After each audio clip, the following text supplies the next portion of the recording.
Hey everybody, how's everybody doing out there? Hope everybody's doing good. Everybody's being safe, I hope. Um, it's May, so it's Star Wars month. We're already partway through May. I think it's the ninth today. But I've watched the original trilogy, which I just finished watching because I've been watching them chronologically. I watched the prequels, Solo, Rogue One, and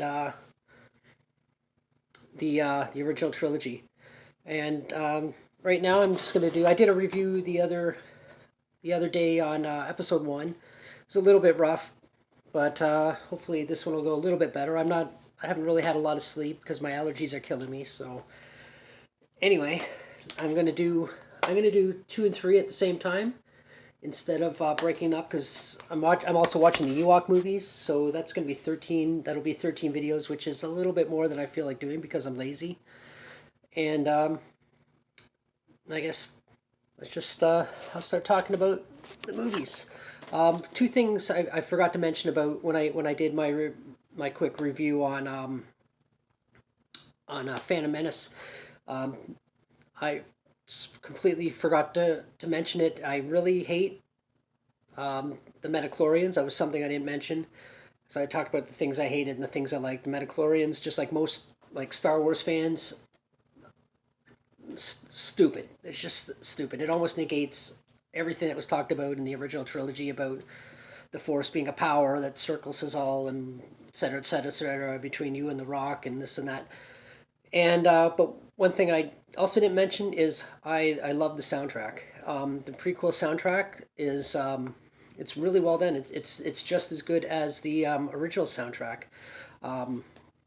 Duel of the Fates is an amazing piece of music. Just like it's right up there with the Imperial March and the original opening credits music during the opening crawl scene. But yeah, talking about these two movies, good and bad. First thing I'm just gonna say right out, everybody always bitches about Hayden Christensen's flat acting. I don't really think it was bad, to be honest. It was a little bit whiny at parts, but that's not his acting. That's directing, and it's up to the director, I guess George Lucas, saying, "Well, that's the take we're going with." So I don't put it on him. I don't. I think some of it is just the way the character was, but it has nothing to do with his acting because I've seen him in other things, and he's a decent actor.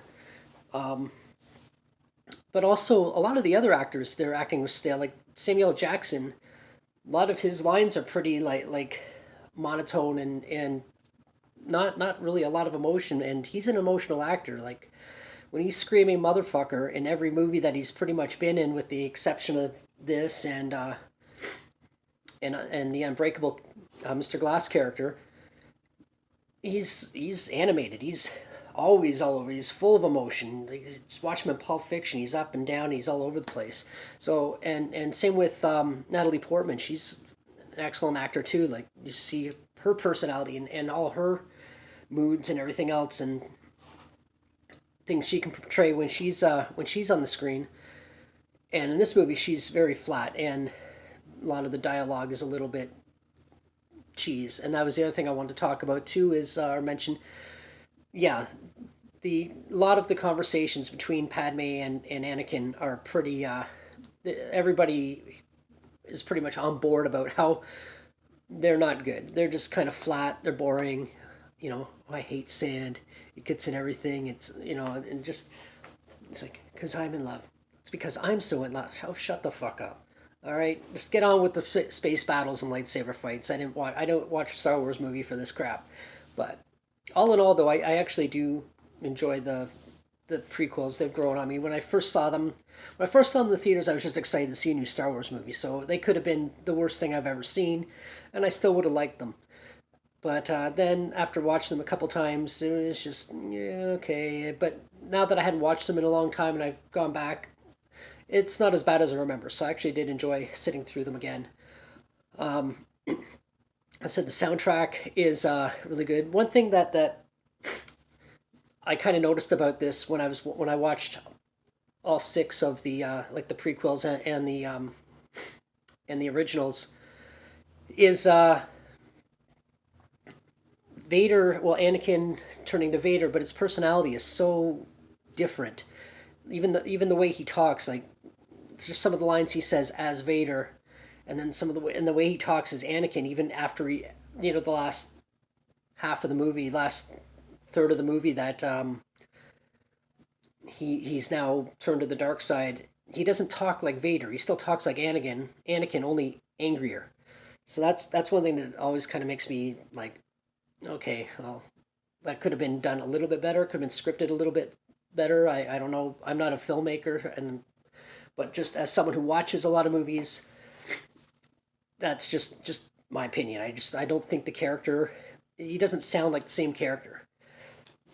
So and the things that bug me too also is all the CGI, the Clone Wars, the Clone Battle. It's all CGI, and it at the time I guess it looked good, but also at that time we were still doing things where like filmmakers were still doing things where they were combining CGI with real elements, and whereas this everything in the background was green screened. All the clone troopers are all CGI, and when you watch it now, it does look very cartoony. I have to say, like some of it looks really good, but some of it looks cartoony, and it kind of pulls me out of the movie a little bit because it doesn't look believable. But I take it with a grain of salt. It is just entertainment, so it's only a movie. Um, things I also really like about the movie is Jango Fett is pretty badass. I like the idea of him being the well, he's all the stormtroopers. He's where they got the clones from, because he's a good character, and you get to see him in action the way we would have liked to have seen Boba Fett in action in the original trilogy. But I guess the closest thing we were able to get. Um, I like that. I like that. Sorry, I'm on like no sleep here, so it's a little bit shaky. And but there are a lot of things. The scene in the opera house, I really love. With where they're talking about Darth Plagueis or Plagueis, and that whole scene is really well done. The CGI in that scene is amazing.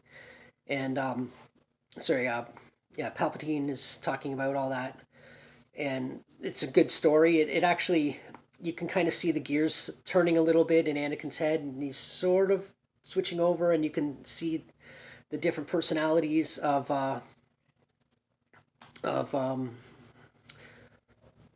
Palpatine. Sorry, of Palpatine, where just in that conversation alone, he goes from being just kind of who he was, and then you get it that he's evil. If he's the Emperor, you're gonna people who know the movies already know that he's the Emperor, but he just his tone and everything, and Anakin's not quite catching on yet, but he's still but you can see the gears are turning in his head, where the Sith versus the Jedi, who's better, who's actually really the bad guys, but he's still on the Jedi side. Um, a lot of the planet scenes too. Sorry, I got a list here, but I don't have my glasses on, so it's a little bit. I scribbled it down pretty quick because I was just in a hurry. Another scene I like is in Geonosis, the arena, the battle scene in that, when with the creatures they're fighting, and then I thought that scene was pretty good. The CGI in that scene looks good. It's pretty bang on. And then when all the Jedi show up and they get into that they get into that scene, and Jango gets killed and all this stuff. Spoiler alert, but the movie's like not exactly new, so I'm sure you've seen it 100 times or at least once. But that whole scene is really well done. I really like that. The Camino scenes in general, all that look good. Whether they're inside or whether they're outside in the rain and the water, I like that scene a lot. And the fight between Obi-Wan and Jango is really well done too. I like that a lot. What else was I gonna say? I like when Anakin turns evil. I thought he kind of almost like turned pretty quick. He's like, "Oh, I'm under arrest," or "I'm going to arrest you," or whatever, and then 5 minutes later, he's Darth Vader. But it seemed a little bit rushed, but I still liked it. Like, I thought it was good. I liked how he changed, and he did get super evil. I mean, he killed like all the children. So, but that was I actually really enjoyed that scene, or like that arc. Um, the scene between Samuel Jackson's character, and I forgot his name, and Palpatine, when they're having their fight and everything, and then the lightning goes into Samuel L. Jackson's character and shoots back, and then Palpatine's face gets all fucked up and looks like a giant ball sack or whatever. And then he stands up, and then Anakin's looking at him like nothing's changed, and it's just, he just seems okay with it. And it's like, no, you're ugly as fuck now. Like, you should be pissed off. You should be freaking out right now. But I know they poked fun about that on Robot Chicken, which I thought was really funny and made a lot of sense. Like, that really should have been how the scene went, realistically. But anyway, I'm just trying to think if there's anything else I'm going to touch on here, because I need a nap. Yeah, I think that's pretty much it. I know. Oh, I already mentioned that. Anyway, okay, yeah. Sorry, I know this was a little bit rough, but like I said, I'm extremely tired, and I just want to get these videos done. I don't want to wait too long between movies.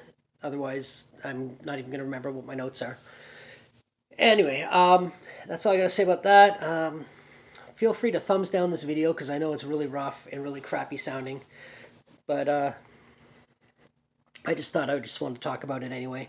And everybody, again, continue to stay safe, and let's hope this COVID crap gets over soon.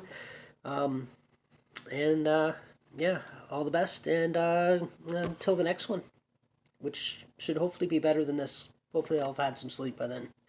Anyway, bye.